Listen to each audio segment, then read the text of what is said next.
नमस्कार, मैं हूँ सुशील शंकरविक, आप मेरे साथ देख रहे हैं metro today live. Metro today live में आज जो हमारे साथ आए हुए हैं पैनल में, वो हैं ब्रह्मदत्त जी, दंडी स्वामी ब्रह्मदत्त पुरी जी हैं और ये प्रयागराज से डायरेक्ट जुड़ते हैं हमारे साथ। और दंडी स्वामी ब्रह्मदत्त पुरी जी संत महंत प्रकोष्ठ के महाध्यक्ष हैं संतों के, प्लस गौ गीता गंगा रक्षा मंच के भी रक्षक हैं। तो ब्रह्मदत्त पुरी जी, आपका बहुत-बहुत स्वागत है मेट्रो टुडे लाइव में और आपको कोटि-कोटि जी जी प्रणाम। नारायण जय जय। और ब्रह्मदत्त आपसे जी, भी आपसे मेट्रो आज टुडे चैनल को बहुत बहुत जी, जी।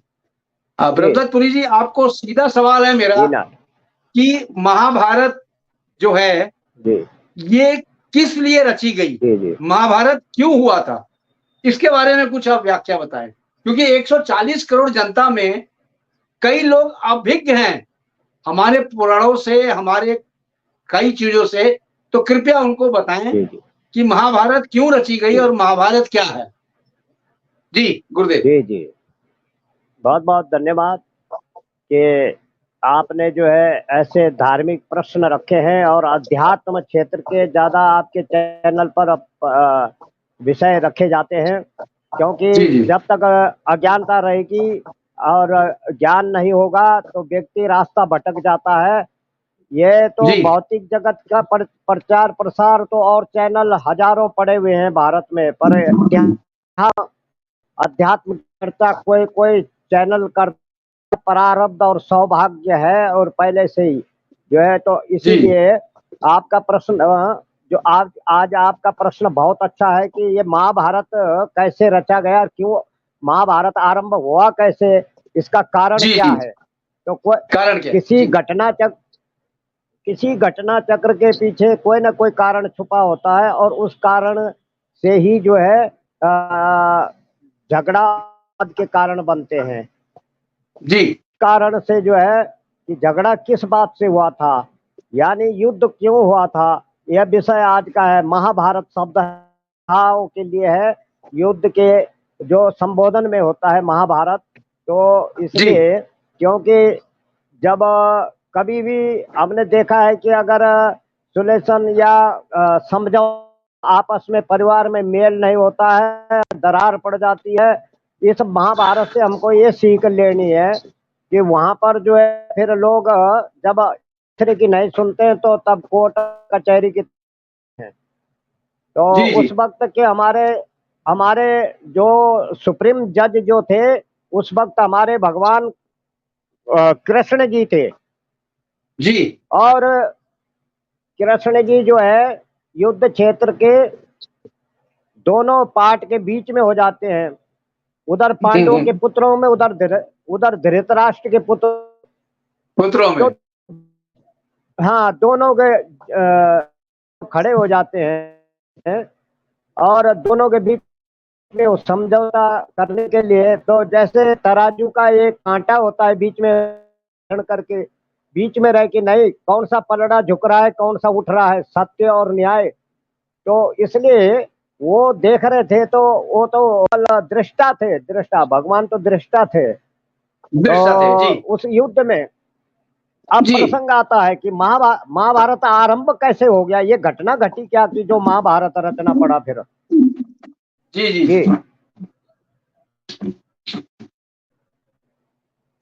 ये से पहले की बात है प्रभु। एक अम्बा हुई है और अंबिका, जैसे हमारे देवी में कर्मकांड में ब्राह्मण देवता लोग भी करते हैं ओम अम्बालिके, तीन नाम उस वक्त। जी, तो इनमें अम्बालिका थी, तो अम्बा राष्ट्र हुए और अम्बालिका के पांडु हुए थे। जी, ये दोनों जो है महर्षि व्यास जी के द्वारा उत्पन्न किए गए थे। तो जी, महाराजा शांतनु और सत्यवती से दो पुत्र उत्पन्न हुए, चित्रांगद और विचित्र वीर्य। तो जी, चित्रांगद जो थे वो उनका तो देहांत हो गया और जी, युवावस्था में हो गया था। तब जी, विचित्र जी, वीर्य बचे। तो उस अवस्था में तो शांतनु के बाद जी, हस्तिनापुर की गद्दी विचित्र वीर्य को मिली, क्योंकि सांत्वना जी के जी बाद जी जो जी है वो राजा, पहले ये होता था कि राजा राज करते थे तो उसके बाद ज्येष्ठ पुत्र को राज्य दे देते थे। तो जी जी वो तो जो पहले, वो तो पहले गुजर गए थे चित्रांगद। जी तो चित्रांगद जी के जी। पहले गुजर जाने पर फिर वो दूसरे पुत्र को उन्होंने गद्दी दी थी। तो वो तो विचित्र वीर्य बोलते हैं उनका नाम। तो हस्तिनापुर गद्दी, हस्तिनापुर तो सभी शायद हमारे भारतवासी नहीं जानते होंगे हस्तिनापुर कहाँ था, क्योंकि जी हस्तिनापुर दिल्ली कहते हैं। दिल्ली का नाम हस्तिनापुर था, और कुछ भौतिकवादी नेताओं ने अब दिल्ली का नाम खराब करके वहां का नाम रख दिया है दिल्ली। वो हस्तिनापुर का नाम बदल के दिल्ली रख दिया। दिल्ली। तो मेरठ प्रांत से लेकर और पूरा ये क्षेत्र जो है दिल्ली तक हस्तिनापुर एरिया था, ये सब ये जो है। जी तो जी जी हस्तिनापुर के राजा हुए। तो हस्तिनापुर की गद्दी विचित्र वीर्य को मिली। तो पांडु के 5 बेटे थे जो जी। पांडव कहलाए। तो धृतराष्ट्र, और धृतराष्ट्र के थे 100 पुत्र थे। तो अच्छा जी। 100 पुत्र जो, हाँ, थे तो उनको कौरव बोलते थे, कौरव। लेकिन कौरव। पांडव और, हाँ जी, कौरव इसलिए नाम पड़ा, उनका जो है आपसी मेल नहीं बना और वाद विवाद बढ़ता। दोनों के भारत का युद्ध तभी हुआ था। और अब आप समझ ही गए होंगे कि किस तरह से महाभारत की कहानी शुरुआत होती है। तो सत्यवती जी जो है धृतराष्ट्र और पांडवों की दादी, पांडवों की दादी थी। सत्यवती का जन्म जो है अजीबो गरीब कहानी है उसकी। और आपने एक कहानी में सुना होगा कि मच्छी के शरीर से एक लड़का और एक लड़की निकली थी। जी जी जी जी। वही जो है इसी, यही महाभारत की। तो इसमें जो है धृतराष्ट्र और पांडवों की जो सत्यवती के जो वो हुआ था, अजीबो गरीब कहानी बताई जा रही है। उनका जी जी उनके जो है हाँ जी, चेधी नाम का एक देश होता था जिसके पुरु वंश के राजा थे। तो ऊपरी चर वसु, ऊपरी चर इंद्र के दोस्त थे। तो ऊपरी चर जो है जैसे आज भी दोस्ती होती है, ये एक दूसरे कोई ना। तो इंद्र के दोस्त का नाम चर। और ऊपरी चर क्यों पड़ा? ऊपरी माने ऊपर, चर माने चलने वाला, ऊपर। जो ऊपर चलने वाला जी हो। हाँ जी। तो इंद्र जी के साथ वो विमान पर ऊपर ऊपर से चलते थे, और इसलिए उनका नाम ऊपरी चर पड़ा। तो जी इंद्रदेव जब चलते थे विमान में तो उनके साथ वो चल रहे थे। तो उनके जी विमान से आकाश गमन किया, तो इसलिए उनका नाम ऊपरी चर भी पड़ गया। तो ऊपरी चर के राजा दामी, सुक्ति मत नाम की नदी थी। वो जो नदी थी जहां ऊपर से चल रहे थे तो नीचे एक नदी थी, वो नदी। तो उस नदी में जो है वो उसके ठीक तो विचर रहे थे विमान में इंद्र के साथ। तो नदी में क्या हुआ कि वहां पर जो है नीचे एक राजा शिकार खेलने गया और अपनी रूपवती पत्नी गिरिका का स्मरण करने लगा। तो कामासक्त हुआ। कथा के अनुसार तो उसका शुक्र यानी वीर्य स्खलित हो गया और उसने इसे एक बाज पक्षी को दिया। और बाज जी पक्षी को दिया, कहा कि इसे, और उस बाज से कहा कि इसे जो है उसकी पत्नी को पहुंचा दे। तो इसलिए जी बाज जी जो है पक्षी को दे दिया। और उनकी पत्नी को जब वो दे दिया, पहुंचा दिया, तो जब बाज उसे लेकर जा रहा था तो बीच में जो है किसी ने उस पर हमला जी कर दिया, बीच में बाज पे।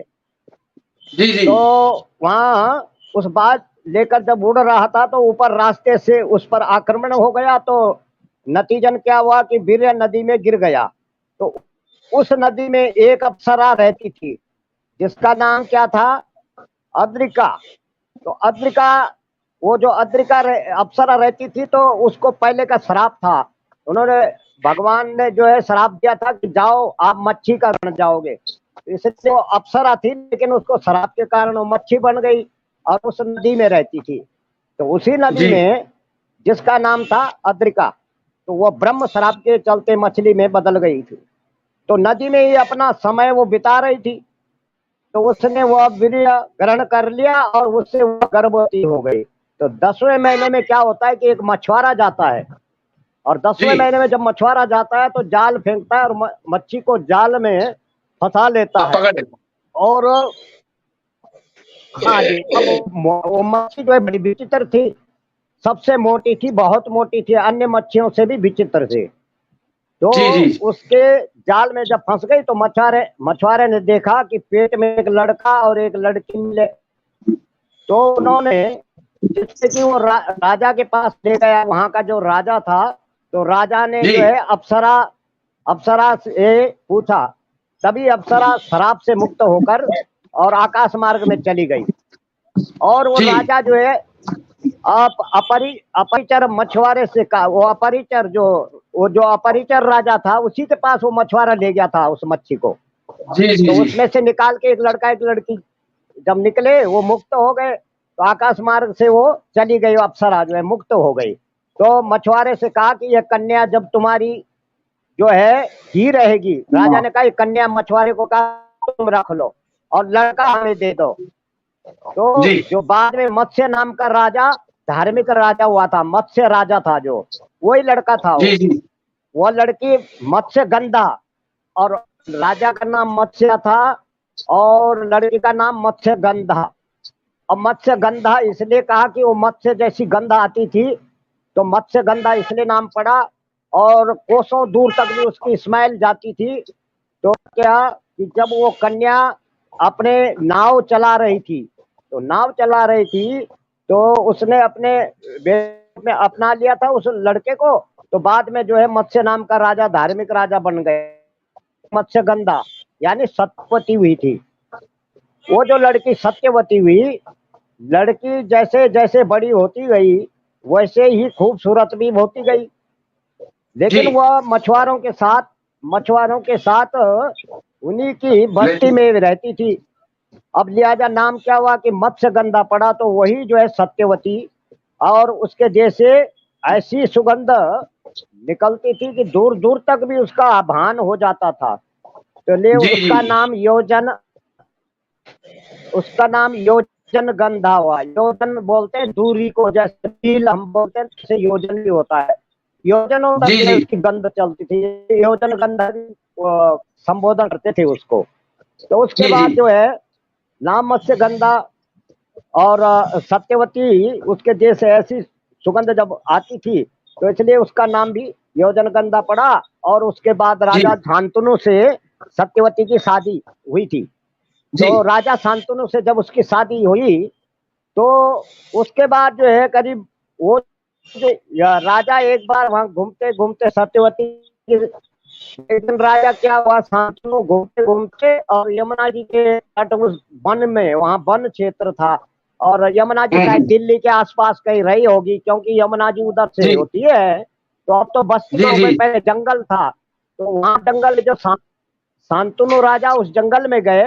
तो जब जंगल में गए तो उन्होंने देखा कि एक रूपवती कन्या जो है पास जाकर, और फिर उन्होंने जो है एहसास हुआ कि जब उन्होंने सुगंध को पीछा किया कि ये सुगंध आ कहाँ से रही है, तो हाँ कहाँ शांतनु से राजा उस सुगंध के पीछे पीछे पीछे पीछे वहां पहुंच गए जहां वो कन्या नाव चला रही थी यमुना जी में।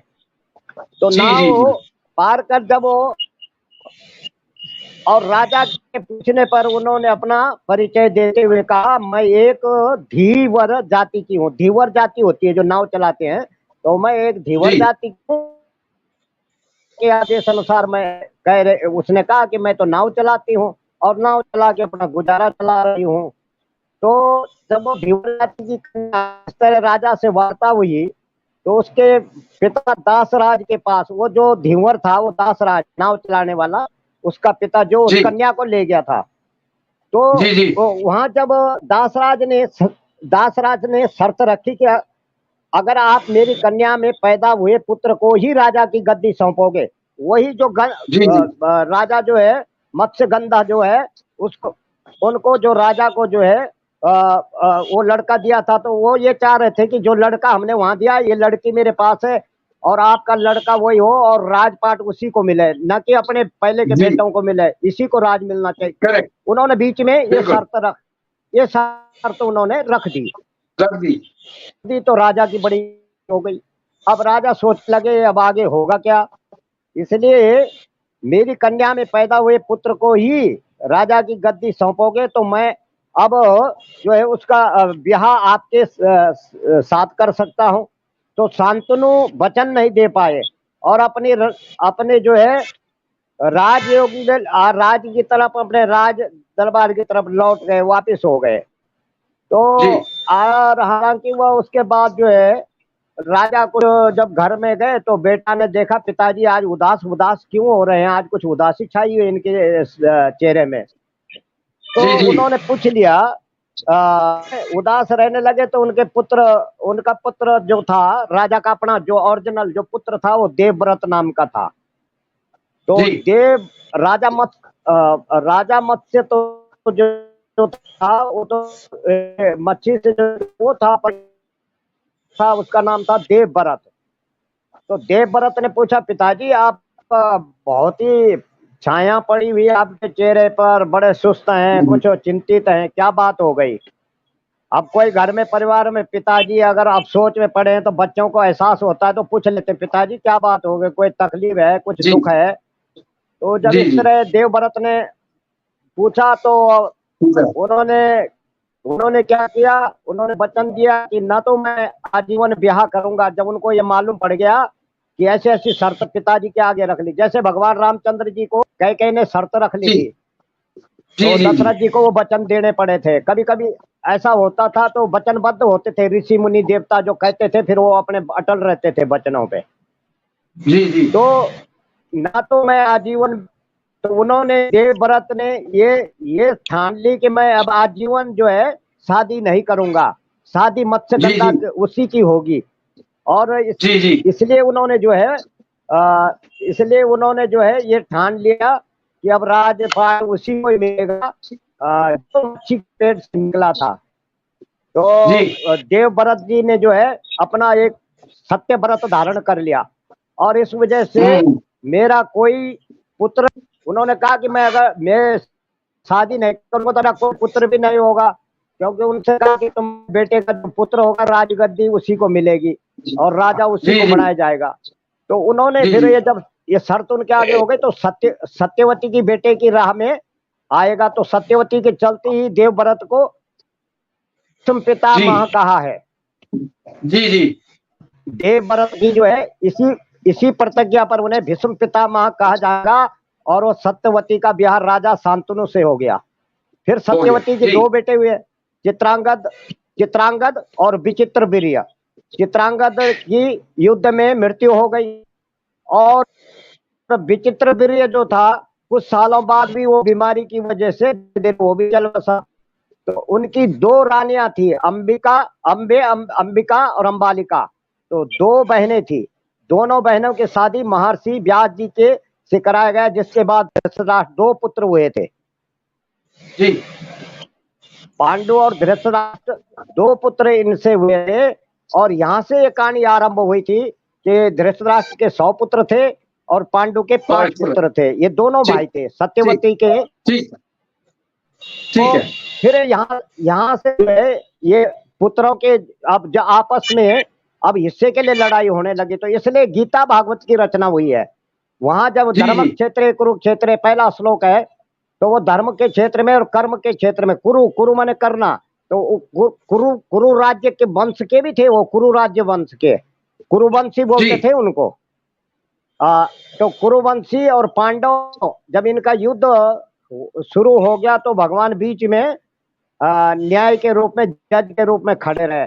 तो यहाँ से फिर आरंभ होती है गीता। अब गीता पर चर्चा की जाए। गीता क्या है? एक मिनट महाभारत पर चर्चा करें। एक मिनट हमारे साथ जुड़ चुके हैं कल्याण जी भी। कल्याण जी कांग्रेस के प्रवक्ता हैं और एक सोशल वर्कर भी है। कल्याण जी आपका बहुत बहुत स्वागत है। और कल्याण जी आपसे सीधा सवाल यह है कि महाभारत जो युद्ध हुआ था, यह महाभारत किस लिए हुआ था और महाभारत सबसे पहले कहां पे हुआ था? महाभारत का युद्ध देखिए, महाभारत एक हमारे सनातन धर्म का या भारतीयों का एक बहुत बड़ा ग्रंथ है और यह बरसों पुराना और बरसों पहले रचयिता ग्रंथ है। ये भगवान कृष्ण जी का गीता का उपदेश और सत्य और असत्य की निर्णय करने के बारे में आदमी को मोक्ष के मार्ग पर ले जाने के बारे में इसमें बताया गया है। ये बहुत ही सुंदर और सटीक ग्रंथ है जो हमारे मानव जीवन को कल्याण के लिए और मानव जीवन को जीने के लिए दोनों को प्रशस्त करता है। महाभारत कुरुक्षेत्र में हुआ था और कुरुक्षेत्र में सत्य और असत्य के लिए हुआ था, क्योंकि तो जो कल्याण जी जो थे कल्याण जी एक जी मिनट, कुरुक्षेत्र जो है महाभारत जी के लिए प्रसिद्ध माना जाता है। बिल्कुल बिल्कुल सर, बिल्कुल सर। जी सर, वही आगे का आगे चले। क्षेत्र हरियाणा में पड़ता है और हरियाणा में जी जी जी कुरुक्षेत्र में ये महाभारत हुआ था जी जी हुआ था। और जी ये सत्य और असत्य के लिए हुआ था। क्योंकि जी जैसे धृतराष्ट्र है, धृतराष्ट्र जो कौरव पांडव थे, कौरव थे और आंखों से अंधे थे और उनके बेटे जो थे 100 पुत्र थे उनके, और कौरव जो है ये पांडव जो है 5 पुत्र थे। इनके बंटवारे को लेकर ही ये महाभारत रचा गया था। और महाभारत रचने का एक कारण भी यही था कि लोगों को सत्य और असत्य का ज्ञान करवाया जाए, क्योंकि ये पहले से भगवान श्री कृष्ण के द्वारा रचित था। तो ये होना था, इसलिए भगवान श्री कृष्ण ने पहले ही ऐसी विद्या या ऐसी कलाएं अपनी फेर रखी थी कि कौरवों को असत्य मार्ग पे अब चलना था और पांडवों को सत्य मार्ग पे चलना था। तो ये जी महाभारत जो है कौरव और पांडवों के बीच में हुआ था और सत्य के साथ में श्री कृष्ण भगवान स्वयं खड़े थे। भगवान श्री कृष्ण ने युद्ध नहीं लड़ा, मगर यह है कि युद्ध में वो पांडवों का पूर्ण समर्थन करते रहे और पांडवों को दिशा निर्देश देते रहे। तो जब युद्ध स्टार्ट हुआ तो कौरव भी और पांडव भी दोनों भगवान श्री कृष्ण के पास में गए कि आप हमारी तरफ से युद्ध कीजिए। तब श्री कृष्ण भगवान ने निद्रा में थे, सोए हुए थे। पांडव जो है उनके चरणों की तरफ थे और कौरव जो है उनके सीट की तरफ आकर खड़े हो गए। या जो जिसे कहते हैं कि कौरवों का जो सेना नायक जो था युधिष्ठिर, वो उनके सर की तरफ आके खड़ा हो गया। तो जी भगवान जी श्री कृष्ण उतरे तो सामने उनको पांडव दिखे और उनसे पूछा, कारण आने का कारण पूछा। तब उन्होंने कहा कि भाई मैं एक तरफ मेरी अक्षुणी सेना है और एक तरफ मैं अकेला हूँ, तो जिसको जो पसंद हो वो बोला ले जाए। तो कौरवों ने जो है उनकी अक्षुणी सेना चुनी, क्योंकि वो जानते थे कि इनकी सेना में कृष्ण भगवान जैसे सैकड़ों योद्धा है और ये अकेले कृष्ण भगवान है। और फिर कृष्ण भगवान ने अपनी शर्त भी ये रखी थी कि मुझे आपकी तरफ से नहीं लड़ूंगा, मैं शस्त्र नहीं उठाऊंगा, लेकिन मैं आपकी तरफ से लड़ूंगा और आपका सारथी बनूंगा। तो सारे युद्ध में भगवान श्री कृष्ण सारथी बने रहे और जहाँ जहाँ उनकी जरूरत हुई, जहाँ जहाँ असत्य सत्य जो है निर्बल हुआ, अर्जुन सत्य की तरफ से लड़ रहा था, तो जैसे ही अर्जुन निर्बल हुआ और उसने शस्त्र छोड़े कि ये सारा संसार मेरा है, मेरे माँ बाप है, मेरे भाई बहन है, मैं इनके खिलाफ कैसे शस्त्र छोड़ूं। तो भगवान श्री कृष्ण ने अपना विराट रूप दिखाया और मोक्ष का मार्ग बताया और उनको उपदेश दिया कि ये सब मैं करवा रहा हूँ, मैं ही कर रहा हूँ। जो करने वाला है वो भी मैं हूँ और जो मरने वाला है वो भी मैं हूँ और जो मारने वाला है वो भी मैं हूँ। सर्वे सर्वा मैं ही हूँ, सिर्फ तू निमित्त मात्र है अर्जुन। इसलिए तू अपना कर्म कर और सत्य की तरफ से अपना युद्ध कर और युद्ध लड़। ये मोक्ष का मार्ग था और उस मोक्ष के मार्ग में मानवता के लिए बहुत सारे उदाहरण उन्होंने पेश किए हैं। उसी तरह से देखिए इसमें एक ही परिवार के अलग अलग लोग अलग अलग जातियों में पहचाने गए। जैसे कर्ण को कहते हैं दासी पुत्र। कर्ण जो है इनका भाई था पांडवों का, बाकी उसको दासी पुत्र कहा गया है। इसी तरह से विदुर जो देख रहे हो, विदुर विदुर इनके चाचा थे और धृतराष्ट्र के भाई थे, उनको पुत्र कहा गया है। जबकि विदुर इतने ज्ञाता थे कि विदुर त्रिकालदर्शी थे। आज के दूरदर्शन की तरह वो सारी गतिविधियां देख सकते थे, चाहे तो कहीं पे भी हो, किसी भी क्षेत्र में हो। तो विदुर बहुत ज्ञाता थे और वो जो है मोक्ष के मार्ग पर चले और उन्होंने जो है भगवान श्री कृष्ण का प्रेम और प्यार पाया। तो जी महाभारत के बारे में तो आप ये कह सकते हो कि महाभारत एक सारे संसार का तारणहार ग्रंथ है। जिसने इसको पढ़ लिया, जिसने इसको मनन कर लिया, वो मोक्ष प्राप्त कर सकता है और अपने संसार सागर से पार उतर सकता है। तो महाभारत को बहुत ही अच्छा है। इसमें गीता का उपदेश कहा है, इसमें कहा है कि भागवत गीता, भागवत में 4 अक्षर आते हैं। भय भागवत का कहते हैं, भागवत का जिसे कहते हैं वो भगवान से रिलेटेड है।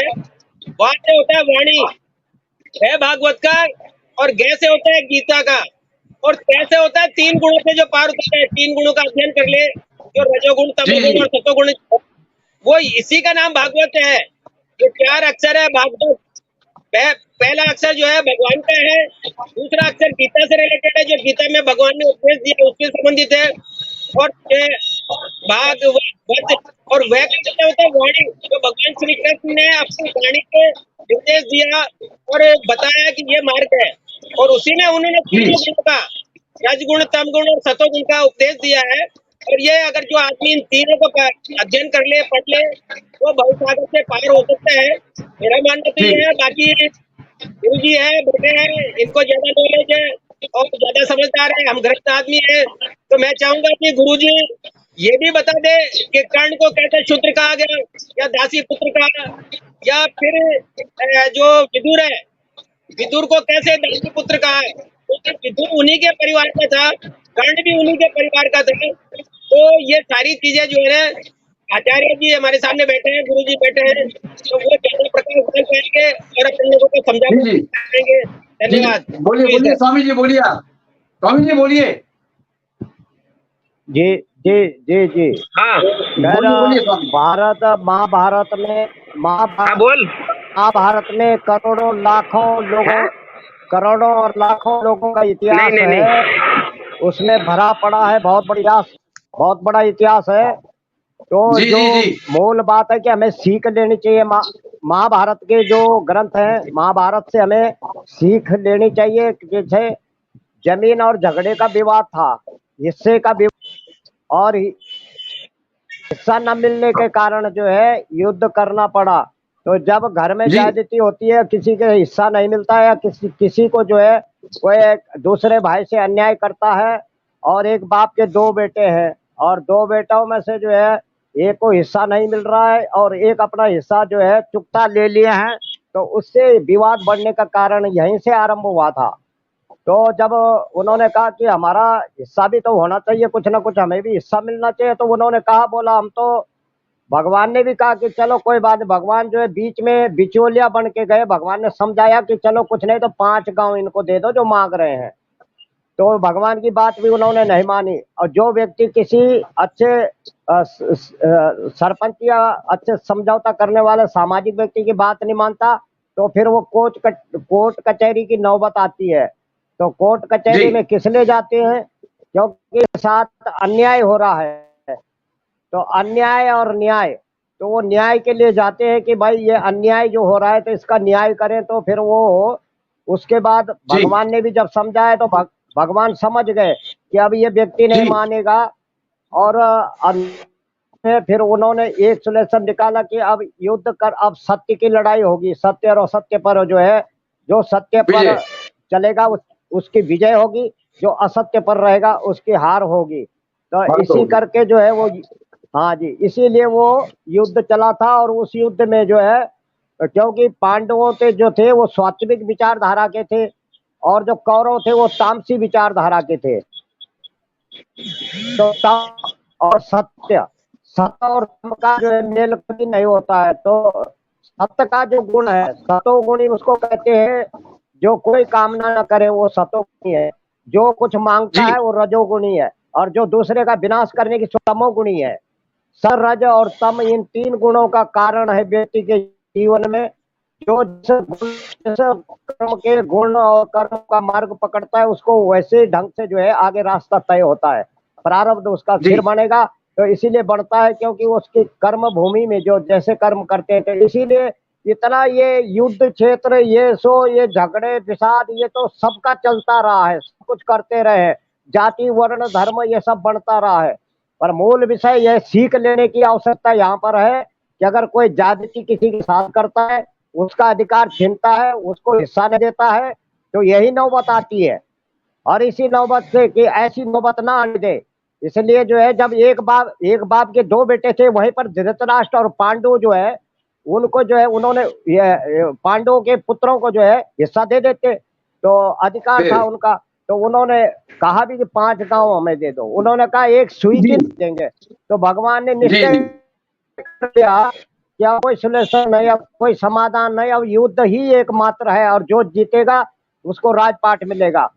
तो इतिहास जी में जी उसी का नाम गढ़ा जाता है जो सत्यवादी है। झूठे लोगों के इतिहास नहीं बनते, और जी इतिहास हमेशा जो है सत्य का बनता है। तो जब वो जी जी सत्यवादी थे पांडव, हालांकि कौरवों की गाथा साथ में जुड़ी है, राम की कथा है रावण की है, कृष्ण की है तो कंस की है, और विष्णु की है तो हिरण्याक्ष की भी है। तो कहने का मतलब सुर असुर ये चलता किसी रहा, न अच्छा किसी से बुरा जुड़े। होता रहा है। पर बात यह कि जी हमको, हाँ जी, पूरा जो जीवनचर्या चलने जो ज्ञान है शास्त्रों में है। ऐसा नहीं है कि बहुत से लोग बोलते हैं कि शास्त्र जो है दिग्भ्रमित करते हैं, शास्त्र जो है भटकाते हैं। भटकाते नहीं, वो राह दिखाते हैं।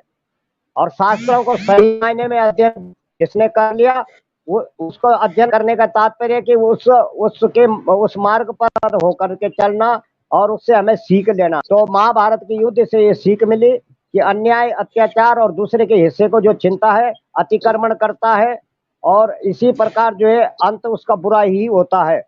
तो तो ये गुरुजी आपका देखने कहने में का ये आज भी मतलब आ रहा है है कि महाभारत, गुरुजी आपका जी। कहने का ये मतलब है कि महाभारत सबको पढ़नी चाहिए, हाँ जी महाभारत का ज्ञान सबको होना चाहिए। जी जी, अगर महाभारत नहीं पढ़ेंगे तो झगड़े कोर्ट कचहरी में जाते रहेंगे।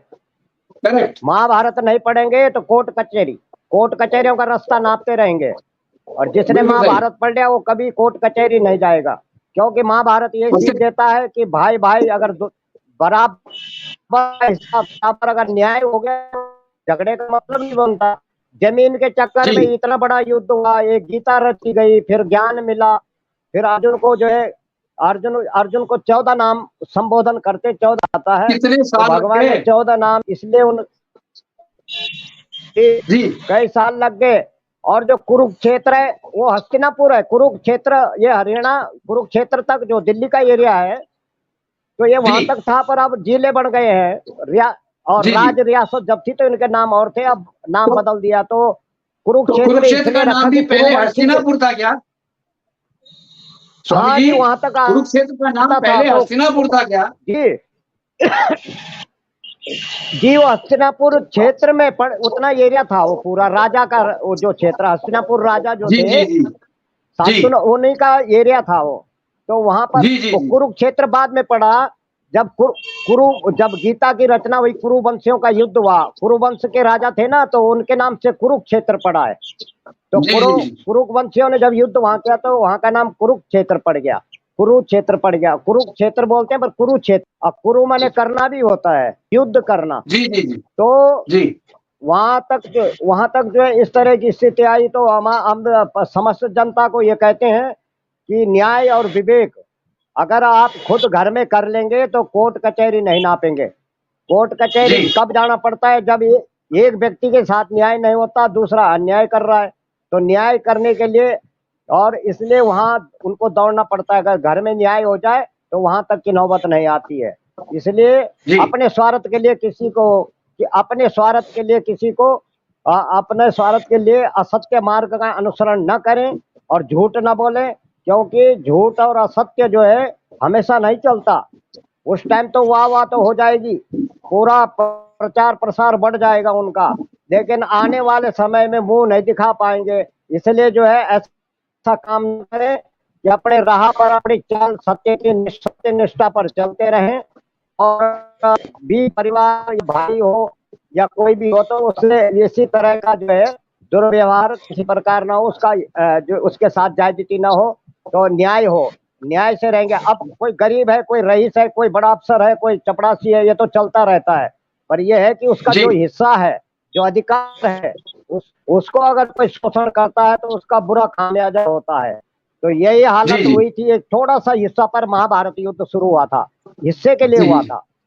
तो जी बराबर का हिस्सा सब भगवान ने भी कहा, स्वयं उतर के आए, उन्होंने कहा इनको दे दो, इनका अधिकार है, इनको दे दो, अपने इनका दे दो, तो उन्होंने नहीं दिया, इसलिए झगड़ा होता है। तो पाकिस्तान में जो झगड़ा हो रहा है, पीओके का झगड़ा है, और अपने भारत में जो आज झगड़े हैं, ये ऐतिहासिक ढंग के झगड़े हैं ये भी, क्योंकि जी हमारा अधिकार, तुमको हिस्सा जब उस टाइम अलग बना के दे दिया था, और तुम फिर उस जगह अपने क्षेत्र का जो हिस्सा है उसको भी कब्जाए बैठे हो, तो वो तो लेंगे ही। अगर युद्ध है, उसका सुलेशन युद्ध है, यही कहना हमारा है। तो अगर चुपचाप जी वो दे दे, ईमानदारी, भाईबंदी, भाईचारा है, तो तो ठीक है। भाईचारा तो ये है कि जो उनसे समझौता कर रहे हैं तो उनको मान लेना चाहिए, तब तो भाईचारा है। और नहीं मानते, जी जब नहीं मानते हैं, तब वहीं दुश्मनी हमेशा तभी प्रकट होती है जब कोई अधिकार क्षेत्र में घुसपैठ, जबरदस्ती घुसा हो, पद पर कब्जा कर रहा हो। तो ऐसे करने वालों पर मुंह तोड़ जवाब देने की जरूरत है। ये महाभारत से सीख लेनी चाहिए सबको। महाभारत जी कोई लड़ाई थोड़ी सिखाता है, लड़ाई तो लोग खुद सीख रहे हैं, खुद सीख रहे अन्याय हैं। कर रहे हैं, असत्य बोल रहे हैं, तो लड़ाई होगी महाभारत को। और वो उसके विपरीत बोलते हैं कि महाभारत जो है घर में नहीं रखना चाहिए, महाभारत घर में झगड़ा होता है। उनको जी पता है जी कि तू झूठ बोलेगा जीवन भर, तुझे झूठा काम करना है, इसलिए महाभारत से वो डरता है। झगड़ा नहीं जी होता जी है, बल्कि झगड़े को सुलझाता है। महाभारत सीख के बदमाशी करोगे या फिर करोगे, असत्य पर चलोगे, तो ये महाभारत होना निश्चित है, ये तो होगा। जी जी तो इसलिए हमको महाभारत का पूर्ण ज्ञान हो और पूर्ण समझना चाहिए। अच्छा, ये तो वो लड़ा था, उसने उसको मारा, उसका बेटा वो हुआ, उसका वो हुआ, ये तो सब मारकाट की कथाएं चलती रहती है, पर मूल सिद्धांत क्या है? ये महाभारत से हमें क्या सीख मिलती है? महाभारत से हमें ये सीख मिलती है कि सत्य और न्याय के राह पर चलते रहो, चाहे वो राजनीति करें, चाहे वो अध्यात्म क्षेत्र का संत हो या कोई भी हो, सत्य और इस प्रकार की प्रवृत्ति से जो चलता है वो विजय होता है, वो जीतता है। तो पांडव जीत गए, पांडव 5 थे, कौरव 100 थे, कौरव 100 थे तो फिर भी वो नहीं जीत पाए। फिर उनको अभी जो अपने ये बता रहे थे कल्याण जी कि कौरव कौरव करोड़ों नहीं, कौरव तो उनका जो है एक नाम था, नाम रखा गया था, तो इसलिए जो है कुरु वंश के थे वो के कुरुवंश के राजा, उनकी संतान वहीं से हुए हैं कुरु वंश से, इसलिए उनको कौरव भी कहे।